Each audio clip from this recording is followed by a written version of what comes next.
Hello, everybody. This is Pascal from Neutrality Studies, and today I'm talking to Nel Bonilla, a writer and researcher running the Substack Worldliness, the Threads Connecting Geopolitics. She recently wrote a highly interesting piece on elite capture and European self-destruction about the transatlantic networks that are, in her assessment, one of the main reasons for the, well, I call it brain-dead geopolitics coming from the Europeans at the moment. This is what we want to discuss today. So, Nel, welcome. Thank you for having me. I'm really glad you invited me, and thank you for your kind comments. Well, I read your Substack, and it's just brilliant the way that you laid out. You kind of listed different elite networks and also how they were formed historically after the Second World War, and how we can see how they managed to integrate some of the elites currently running the European Union, including Mr. Merz and Ursula von der Leyen and so on. And I wanted to discuss this with you. What is the most important thing we need to know about these networks, and which ones are we actually talking about? Okay, well, I would say the most important thing to know about these networks is, on the one hand, that they are not simply networks that just exist right now in the present, and the current politicians are connected to it, but that this network is actually formed out of historical processes in specific historical contexts. And in particular, in my Substack article, I talked about how the transatlantic networks in particular formed out of or post World War II. I mean, they started actually post World War I and even a bit before that, and they started in London and the United Kingdom and then in the USA. And their focus was to understand, to see how they can manage military strategic issues. In particular, I would say one important thing to know about this development is that this is about how elites in particular tried to manage foreign policy. And if I say elites, I mean the people who run, for example, who are in the government, in politics, but also in corporations, in banking. And this started at the beginning of the 20th century. And so it was also about this strategic management of resources and power relations between nation states. So I would say this is one of the important aspects of these networks. And another important aspect is that these networks, they are not just networks. They are about trying to find a way so that the different elites in different countries, specifically countries that are targeted to be elite, for example, with the US or put into their sphere of influence, that these elites are socialized into the worldview of the US and their aims, not the aims or the interest of the nation state or other nation states, for example, in Europe, of Germany, of France, and so on. So that's a key function of these networks. And these networks have like different organizations. Some organizations are about financing, let's say the Ford Foundation, Rockefeller Foundation. And other foundations are about creating informal networks. For example, in Germany, Atlantikbrücke, or American-German Council in the US, which is about creating ties between Germany and the US. And others are about creating like annual meetings and conferences that are supposed to create a consensus. And not only that, but also to find people that could be well suited to be in this or that corporation, or be channeled into this or that policy role. So they have different functions, different layers. but above all, it's about elite socialization, so that the aims of the US in particular. But I would say, since the elites of other countries are socialized into these networks, these interests become also their interest and goal. So this is the most important, in my opinion, aspects one needs to know. And I forgot the second question. No, I think it's quite important, because what you're doing is you're not trying to kind of establish, the nefarious ways in which the puppet masters do their little spiel, but how the sociological mechanisms work, that you actually have an agreement between these different elites in the United States and in Europe, and how they build the jointly actually an interest group that then exerts power over politics, over business, over finance, and those interests can be quite separated from a large part of the population. But because they swim to the top, and especially because they're, I mean, groomed is maybe a bit of a word, but you have a lot of them, right? You have a lot, and you only need a few. It's kind of the Klaus Schwab approach, right? Klaus Schwab with his World Economic Forum, who proudly says that, oh, we have West people in every cabinet in Europe and North America, right? This kind of thing. But because it is so large, the chances that somebody who was socialized in these networks to swim to the top is quite big. Which ones are you looking at most, or were you looking at most deeply? Because you especially looked at the connection between Germany and the United States, like the Marshall Fund, but also the Konrad Adenauer Stiftung. And some of these things are actually state linked, because the Konrad Adenauer Stiftung is basically the think tank arm of the CDU, of the Christian conservatives, right? And each party has one of these think tank arms. But the Konrad Adenauer Stiftung is also very transatlantic in that way. Can you maybe talk about this one a little bit? Yes. So the organizations I looked at are, for example, yes, of course, the ones that I would say, are most important for the relations between German and US American elites. So one of them is, for example, Atlantikbrücke, which was supposed to be like a friendship network in friendship, in the sense that it was about establishing relations between Americans and Germans after World War II, in the sense that Germans would accept almost US hegemony. On the other hand, that US Americans would understand that Germans had changed and weren't the same as during World War II. So that was that is the idea, the publicized idea. And but what else can we say about it? Well, it was what I find interesting, and also mentioned in the article, is the founders.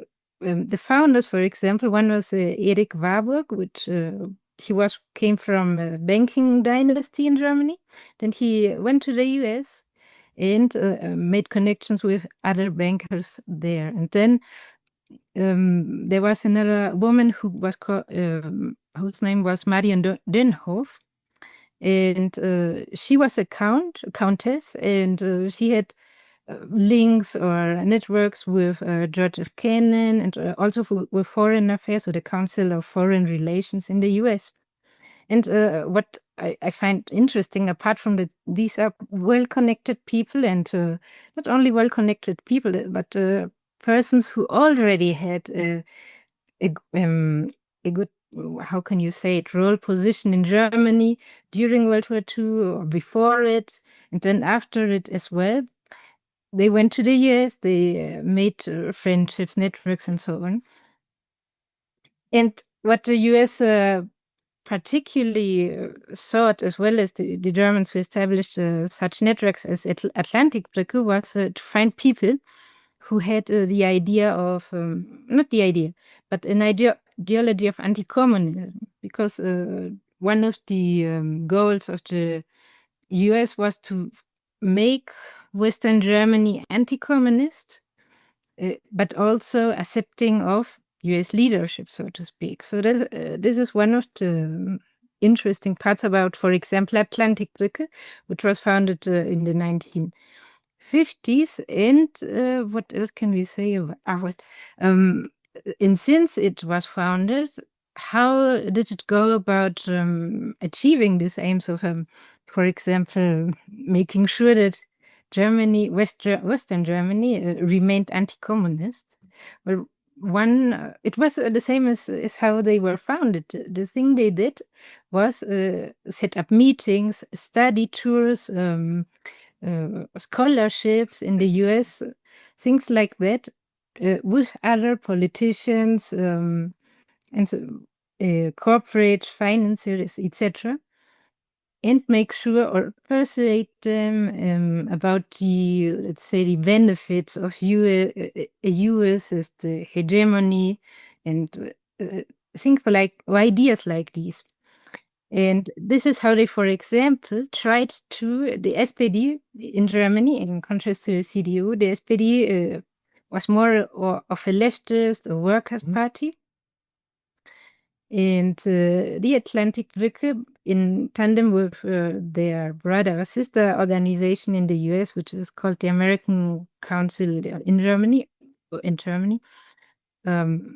they try to influence the SPD through certain people. They always try to find people who had these inclinations already. For example, there were some of the early SPD in the 1950s who went in exile to the US and then came back. And it was such persons that, for example, the Atlantic Brücke sought out and tried to support and tried to amplify their voices in the media and similar things. But what I'm trying to say is that it was really about, on the one hand, networks, groups, and peoples, and on the other hand, it was also about individuals. So they were trying to find them. For example, also, what's interesting, or what I found interesting, is Willy Brandt was also supported by these transatlantic networks when he wanted to become mayor of Berlin. Oh, was he really? Okay. Yes, I was surprised too. And at least in that part of his career, political career, he was supported by such US-German networks that made, how could you say, not propaganda, but who, well, tried to amplify his candidacy in radio stations, for example. They funded such programs. So it's or another thing is for example, the funding came from, for example, Ford Foundation or Rockefeller Foundation, which in turn are, if we try to think about it, private interest or corporate interest, supposed philanthropy, but who are they? Nobody elected them, and still they pour funds into such organizations that have very clear political aims. So this is one of this. So these institutions are also connected among each other, of course, and provide funding and opportunities, and again, like the club meetings and so on. And but Willy Brandt is surprising because Brandt was, of course, then later when he became chancellor, the Ostpolitik guy, and Ostpolitik, and he was doing basically a independent, I mean, a less US, I would say, controlled foreign policy. At least that's my impression of him, but maybe that's also wrong. But he tried to go very much of try to create more friendly connections, right? Also during the détente of the Cold War, which is not straightforward, something that I will connect with this immediate transatlantic narrative at the time. But how do you assess that one? Well, I would argue that the thing is, at least at the time of, for example, this candidacy of Willy Brandt for mayor of Berlin, there was another candidate of the SPD, and he was more, you could say, to the left of Willy Brandt, but in terms of social economic policy.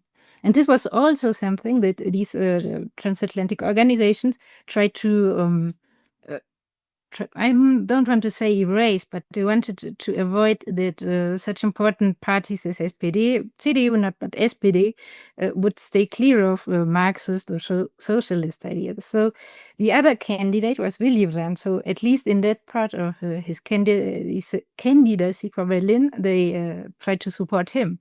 Now, with the Ostpolitik, I would say that it is definitely, or in my opinion, a clear sign that he had an independent streak in the way that he did want to have diplomatic relations with Eastern Europe and had want to have sustainable peace in Europe and so on. Yet at the same time, I do think he could maybe have done more, but he was maybe unable to. Or not unable to, but there was this connection, and they tried again, not through Willy Brandt himself, but through other party members to influence that he didn't carry out really a long-lasting peace project, so to speak. Right. Okay, he started Ostpolitik, but he needed also to say, okay, I want to be part of NATO, I want to stay in NATO, and yeah, so in a sense, what these networks do is also they limit the space of the kind of what is possible for these different characters if they want to stay within the network, right? So you have you delimit the space of the politically possible for the different characters, and as long as that space is I mean, it doesn't veer too far off, especially not to the left or to the communist side as for the Cold War. You could also support lefties. I mean, it's not a question of left and right. It's a question of then core ideology of the political moving forward. In terms of current leadership, did you find? I mean, we know that Friedrich Merz was a board member, I think, of BlackRock, right? And was deeply connected to the financial part of the transatlantic community. Do you have some more information about him, or some more information about other people currently also on the EU leadership side? Yes. For example, well, if we talk about Friedrich Merz, apart from his role in BlackRock, he also was the chair of the Atlantic Brücke for some time. And I don't think that's too surprising. I mean, the CDU has many members who, in one form or another, have been connected to such transatlantic organizations and networks. I mean, in the SPD too. I think what again surprised me was that after Friedrich Merz from the CDU, Sigmar Gabriel from the SPD became the next chair of the Atlantic Brücke. And what is surprising about this is that, again, this was more like an attempt to find someone who had a critical voice in the SPD, because Sigmar Gabriel had a bit of a critical voice, or was known for criticizing certain policies in relation to foreign policy. And so they put him in the chair, and it wasn't more to co-opt the SPD to accept NATO more, in the sense that they also accept the 2% spending in military and infrastructure for the military spending, which of course we know nowadays it's more than 2%. So this actually worked, and it's like it's a pattern. They always trying to find people that have a specific role in their parties, in their corporations, wherever, and try to integrate them into these networks. Another person I could mention, who, for example, is right now the Vice Chancellor of Germany, is Lars Klingbeil. He too had actually very early connections to these Atlantic networks, which is also something I like to point out, because it's a development where I think, I mean, they really try to, if you hear socialization into these networks, you maybe think it's about only finding people who are already adults, already in their political career, and so on and so forth. But that's not the only part about these networks. For example, Lars Klingbeil, he in his early 20s already did an internship, went to the US to do an internship in New York City, for example, in 2001 during 9/11, and what else? Then he came back. Then he came back to Germany. Then he went again to the US to study foreign policy, do his masters on the topic of foreign policy, and then he returned and continued. One could say his trajectory of becoming more and more entangled, one could say, in these networks, in the sense that he was now a regular at meetings of Atlantic American Council. What was the other called? Well, there was, for example, one interview he did in 2020 with, it was the Atlantic Council, yes. And what I found so interesting about these interviews, it's on YouTube. And it has the title of Zeitenwende for Germany, panel discussion, something like that. It was one of the reasons that inspired me a little to do this article, because it was about, it wasn't a panel discussion. There was Lars Klingbeil, and there were two so-called experts on foreign policy from the US. And they interviewed him, but in what way? They told him, what is Germany currently doing with their military spending? Don't you think they should up their spending to 5%? And he said, you are right. We need to increase our military spending. We are still learning. We need to learn more about how to do this better. And all of the questions and comments in this panel discussion were, in my eyes, or I had the impression, like a teacher talking to a student, almost scolding him. So, and that was like the two people were from the Atlantic Council. So it was clearly set up in a way of, okay, Atlantic Council now doing an exam with the German student who later becomes the vice chancellor, and making sure that the answers are correct, that kind of thing. Yes, and then it was put on YouTube, and it actually has almost no views. Which also makes that's the amazing thing. They don't try to hide this. It's not in the shadows. It's out in the open. If you go to the homepages of these institutions, they will tell you that's what they're doing. This is not hidden. This is how the sociological system works. And I mean, whatever one thinks about American hegemony and so on, but it is, I mean, we need a tip to the hat for building something like that. I mean, this is a massive, massive endeavor, and one that I would argue that has no rival. No way. Yes, Chinese don't do it this way. The Russians were never able to do it this way. The Japanese try actually to imitate it a little bit, but they're nowhere close. They bring a lot of students to Japan. I'm actually one of them, and then they give you numbers of like one of their associations, but then you get an email once every year, and that's about it. But it's nowhere near to that thing. Can you this way in which the teaching works? Did you find other examples for that? Yes. I mean, for another example, I also mentioned it in my article, is, of course, these are not the only examples. I mean, these are just two examples I picked out and researched a bit more.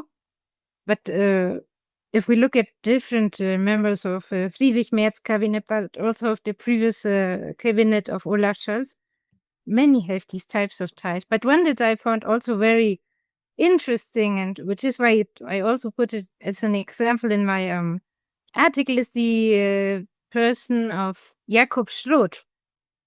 Jakob Schröd became, in the now Merz cabinet, the chief of staff and coordinator of the National Security Council, which actually didn't exist before, was just created this year. So interesting for him is he, like Lars Klingbeil, went to the US to study, to have internships. He even did the transatlantic masters. And what I found a bit perplexing, but okay. He created two organizations. One is the organizations for young transatlantic, so junge Transatlantiker. Another was the American German Club. And I mean, for me, this kind of points to how immersed these young persons become, because they started really young to be attached to these ideas, to this ideology, one could say, or the idea of US hegemony, and even repeated themselves, tried to propagate it, so to speak. So this is another thing I found interesting. And lastly, another example I had was of a CEO of a tech company. And why is this interesting?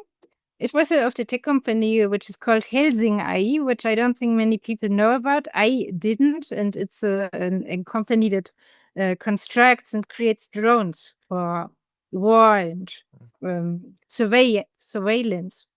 So what I found interesting about this, that his career similarly was about studying in the US, doing internships in US corporations and things like that. So it doesn't matter which field, you could say, which field, whether banking, corporations, or politics. All of these elites have a transatlantic trajectory, and they are all connected, and some have or go through a revolving door, like, for example, Friedrich Merz, who was a chair of BlackRock Germany and then Atlantic Brick, and now the Chancellor of Germany. So it's really it's really a complete network. It's not only about politicians. It's also about I would say the industries that are important for foreign policy. Yeah, and they gather them also, or they gather sporadically, right? And this is then when you get insights. So I think, of course, one of the most important transatlantic meetings is the Munich Security Conference, right? And you also, in your article, you wrote a little bit about this more less known gathering, which is the Vanderbilt conference, right? Bilderberg. Bilderberg. Yeah. Can you talk a little bit about Bilderberg maybe first, and then about the Munich Security Conference? Yes. So Bilderberg, what is, for example, as I said earlier, there are different types of, you could say, organizations within these networks. One is financing, one is like more the hard stuff of finding people who do scholarships and studies and so on. And the other organizations are about creating, one could say, informal meetings, or more or less informal meetings or meeting spaces. Which Munich Security Conference is actually also one of these types of organizations, I would say. And Bilderberg is another one of these. And the interesting thing about the Bilderberg meetings is that they don't publish a lot or almost nothing about what comes out of these meetings, or what, let's say, they only publish the agenda, the topics that will be discussed, and the participants.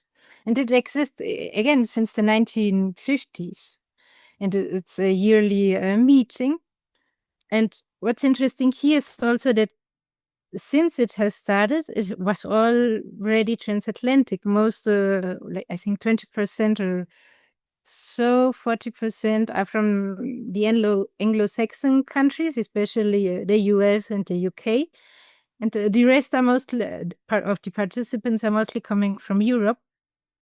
And they always change the venue from one country of Europe to another, one place to another. And the participants come from politics, but they also come especially from NATO, from the US military, from different corporations that are right now in this moment, in this contingent moment of when this meeting is taking place, important. For example, right now it's AI, it's drones and warfare technology. So this year there were a lot of people from these types of corporations, and also people from the media from different countries in Europe and in the US mostly. So they meet, and the only thing we know is there are some topics. So what I found quite interesting is these Bilderberg meetings are on the one hand about finding consensus, but on the other hand, they are also about kind of finding talent, new talent for new positions, or persons who can network and find other people. Because many previous meeting participants were, for example, Tony Blair, I think, Angela Merkel, but before they became chancellor or prime minister. And what I also find interesting is that these topics they talk about each year, they somehow make it into the news, into the narratives, into the different subsequent meetings, a Munich Security Conference or NATO Summit, etc., etc.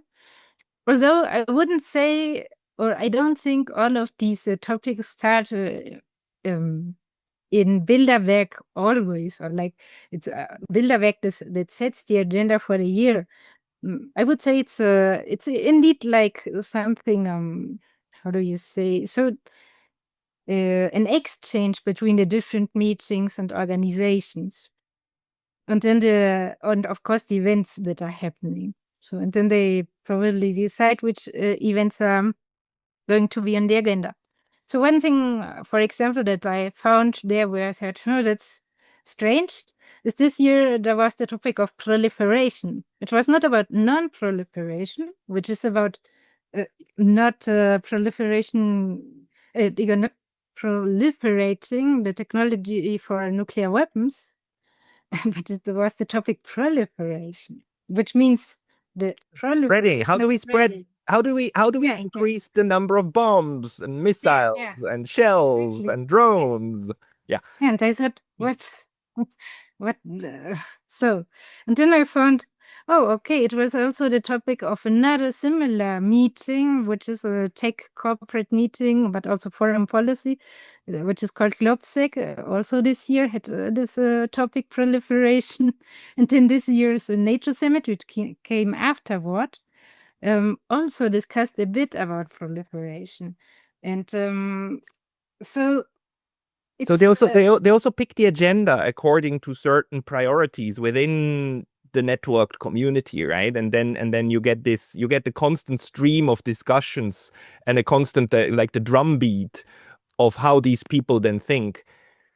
Like your article, I mean, it shows so beautifully how it is that we have these like 10% or so of the population in Europe that are utterly insane, but they're insane not because they just listen to the media, they listen to each other, and the media are part of them, and then they transfer it down. And if you're on the lower level, you go like, oh well, not sure about this, but on the top level, in the 10%, they're absolutely sure because that's what they hear, right? That's what they hear from each other.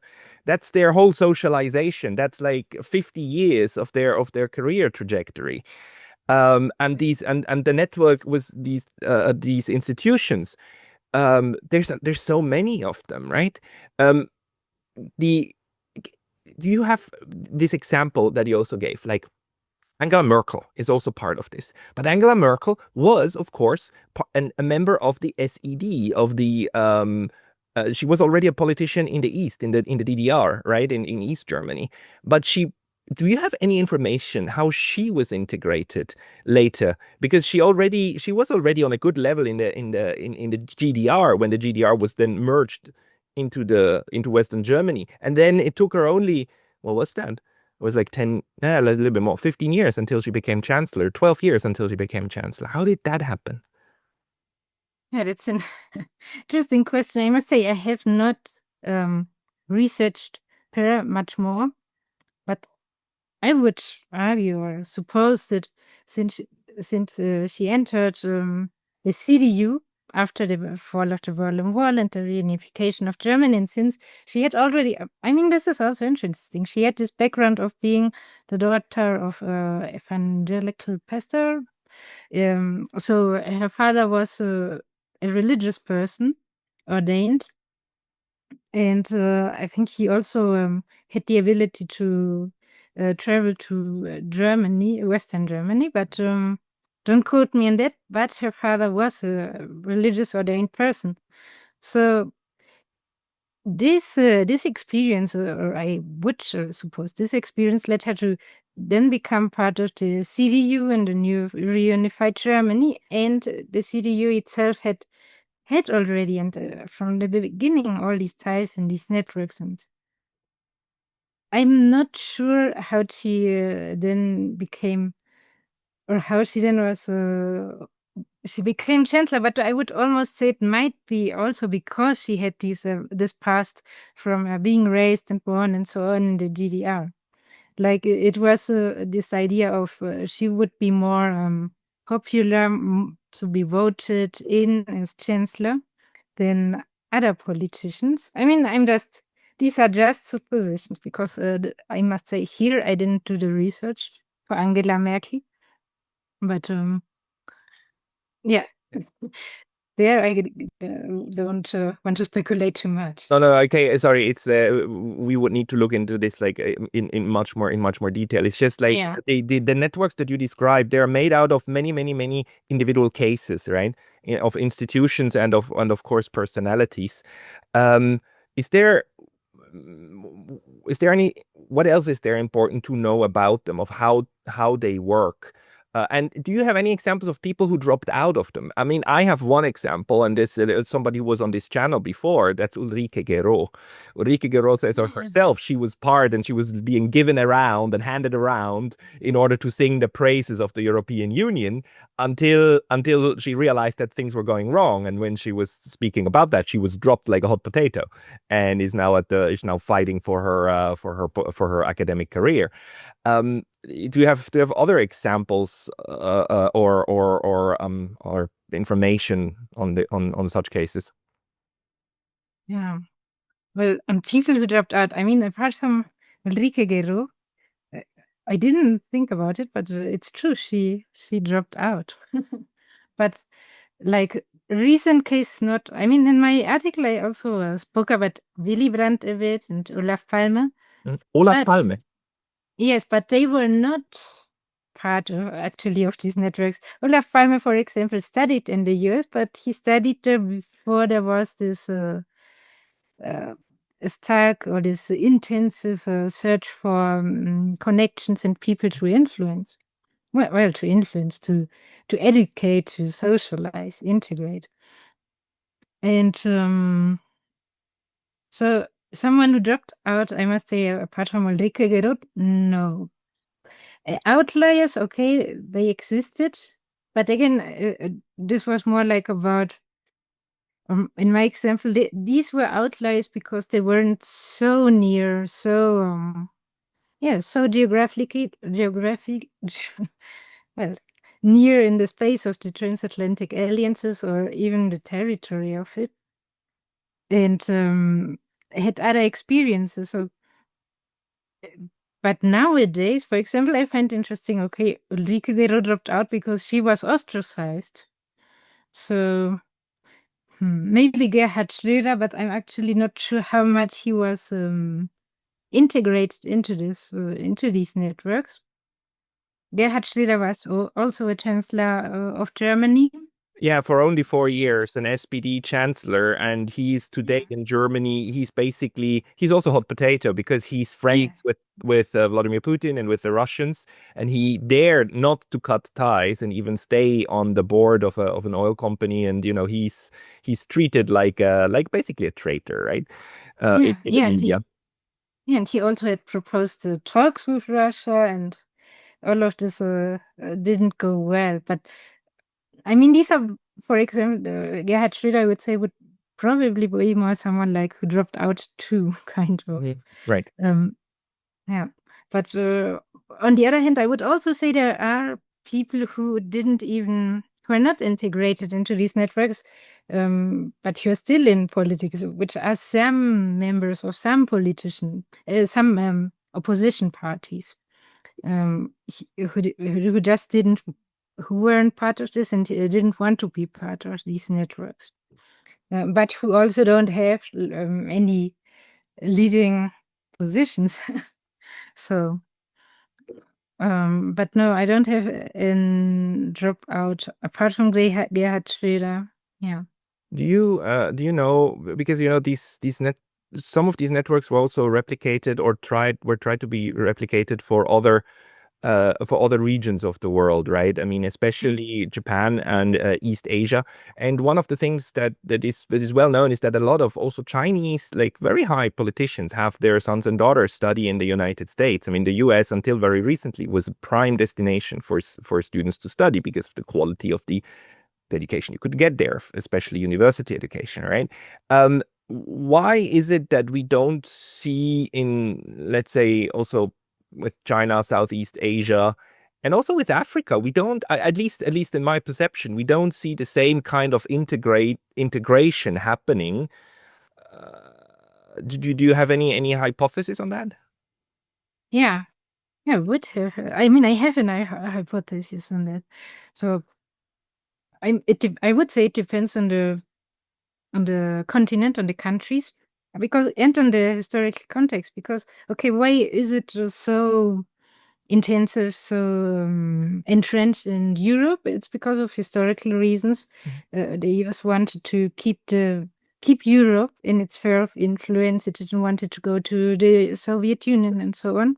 Okay, but what about, for example, Asia, Southeast Asia? I mean, there are, as far as I know, there have been attempts to do this, but Southeast Asia has found a way to develop itself, or the different countries, not all of them, but develop themselves and cooperate between themselves. Now, in Africa and, for example, also Latin America, or let's say Latin America, because there I know a little bit more.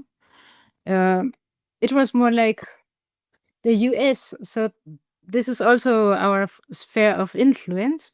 They also tried to immediately have people there that would influence the elites in the different Latin American countries.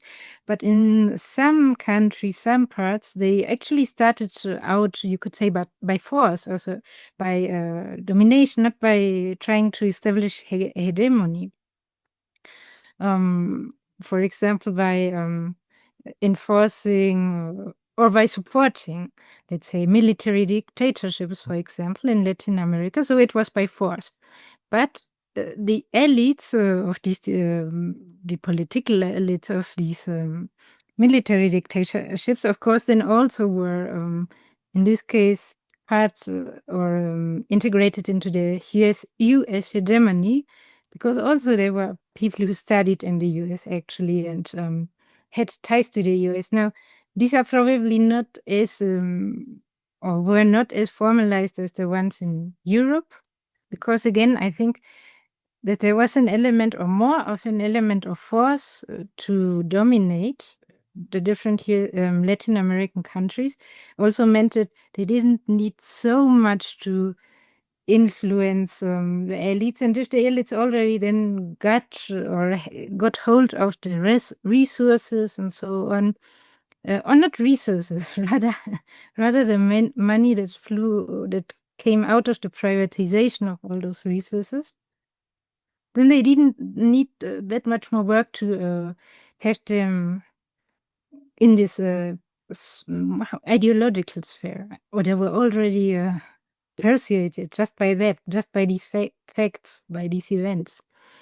So that's why, which doesn't mean that there are not at all these types of networks in other countries.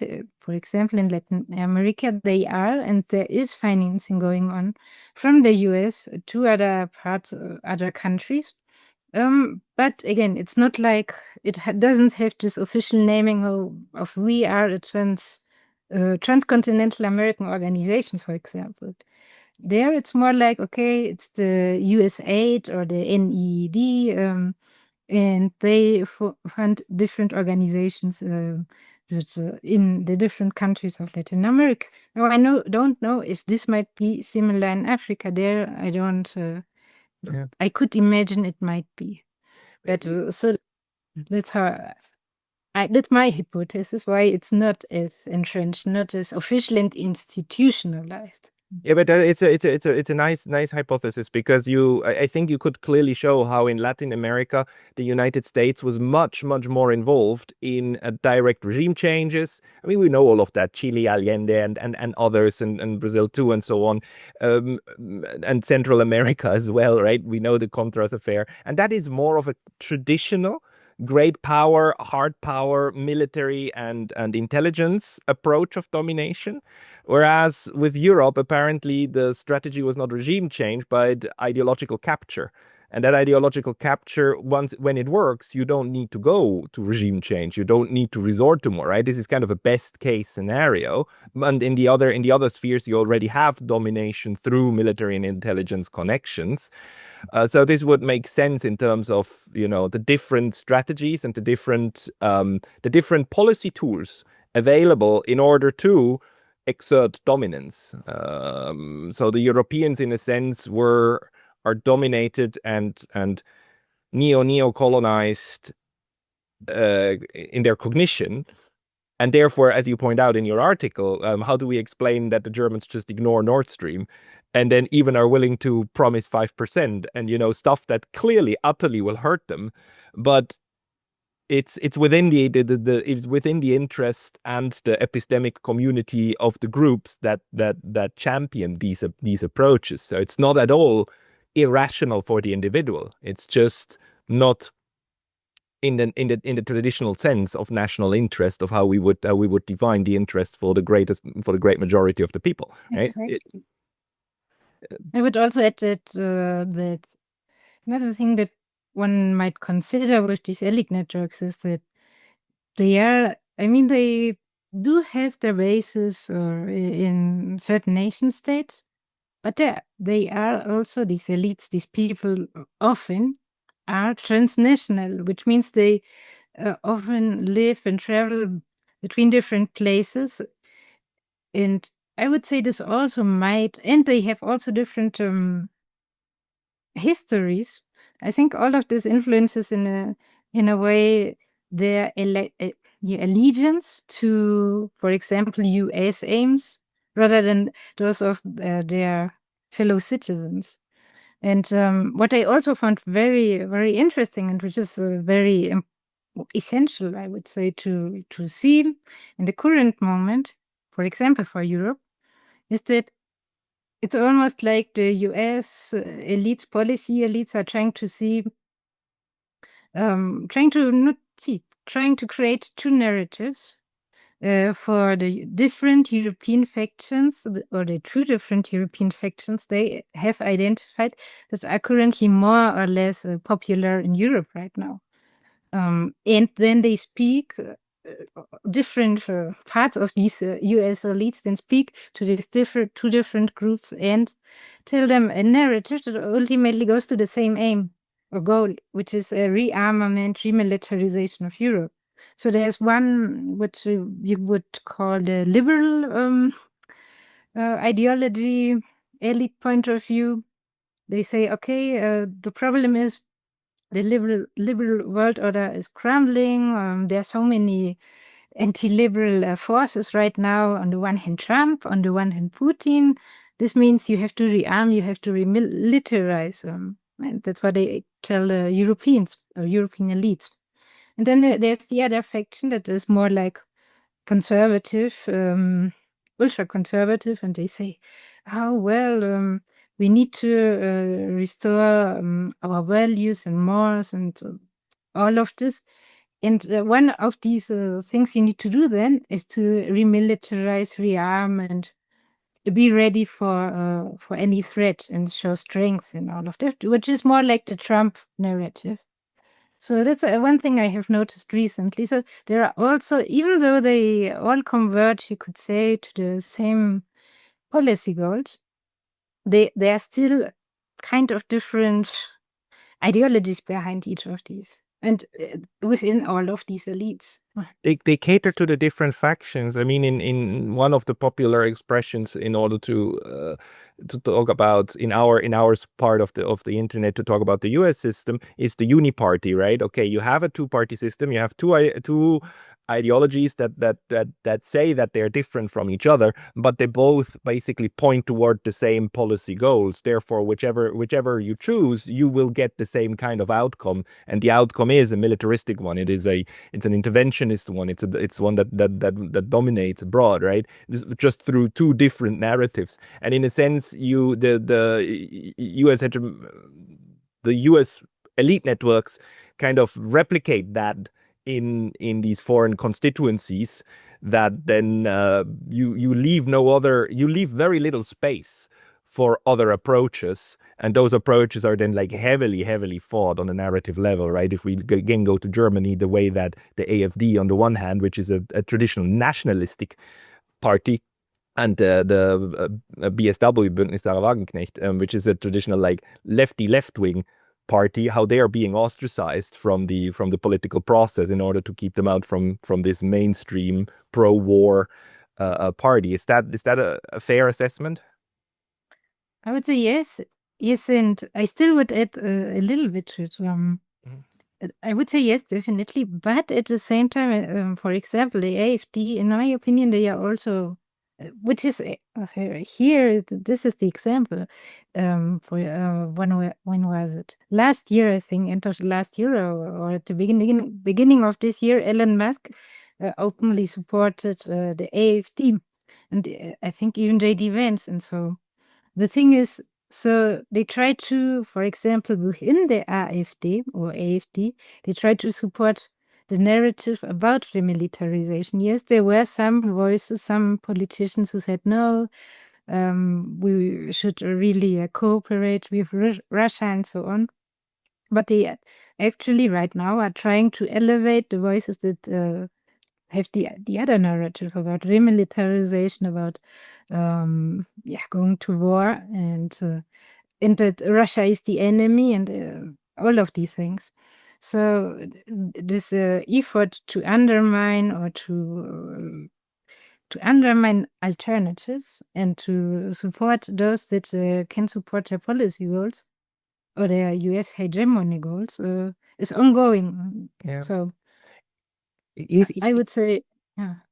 It's fascinating because they do both, like undermining and co-opting at the same time, right? Because if co-opted, then you don't, it doesn't matter if, I mean, you actually would promote them to come to power. It just shows, like recently, again, we had this example that the AfD in the war against Iran actually said, like, no, we shouldn't do that. There should not be a war. And they were immediately criticized. Oh, why are you supporting Islamists? But, you know, at the moment, they still stay true to this idea that what the main thing we don't want is migration flows. If we bomb Iran and Iran has like 5 million people fleeing and they come to Europe, then we have another thing we don't want. But they were criticized for that. But it's interesting that you're saying that, because obviously the system would try to also grab elites within these emerging political powers. Yeah, definitely. I mean, for example, BSW, I'm pretty sure they will try to do it somehow. But at the moment, since they haven't reached in the last elections, they haven't reached the sufficient votes to be in the Bundestag.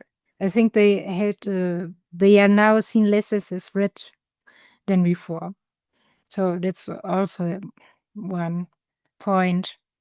But Good.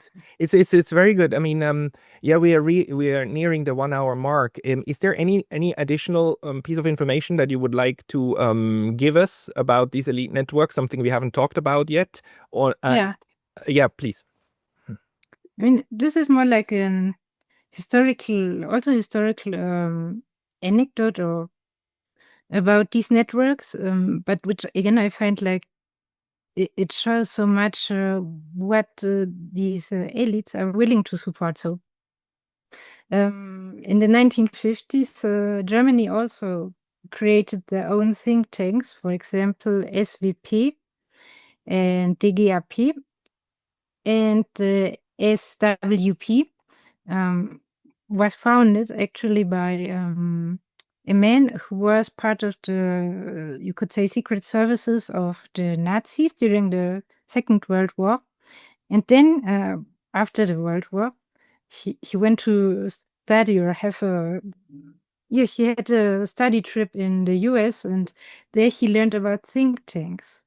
And then he came back and was one of the founders of this German think tank that is also today one of the most important ones in terms of foreign policy. And why do I find this so important? Because it shows it was not only about, or let's say, the aim or the goal of establishing like an anti-communist bastion through Germany or through Europe, wasn't the only goal, or it was a very important goal. And so they also searched for those that had capabilities and the knowledge to carry on this